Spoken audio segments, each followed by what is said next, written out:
یہ حضرت یوسف علیہ السلام کی اولاد میں سے تھے۔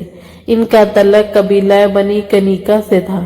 جس روز آپ صلی اللہ علیہ وسلم ہجرت کر کے حضرت ابو ایوب انصاری رضی اللہ عنہ کے گھر میں رہائش پذیر ہوئے، یہ اسی روز آپ صلی اللہ علیہ وسلم کی خدمت میں حاضر ہوئے۔ جو ہی انہوں نے آپ صلی اللہ علیہ وسلم کا چہرہ مبارک دیکھا، فوراً سمجھ گئے کہ یہ چہرہ کسی جھوٹے کا نہیں ہو سکتا۔ پھر جب انہوں نے آپ صلی اللہ علیہ وسلم کا کلام سنا تو فوراً پکار اٹھے، میں گواہی دیتا ہوں کہ آپ سچے ہیں اور سچائی لے کر آئے ہیں۔ پھر ان کا اسلامی نام آپ صلی اللہ علیہ وسلم نے عبداللہ بن سلام رکھا۔ اسلام قبول کرنے کے بعد یہ اپنے گھر گئے، اپنے سلام لانے کی تفصیل گھر والوں کو سنائی تو وہ بھی سلام لے آئے۔ جزاک اللہ خیر۔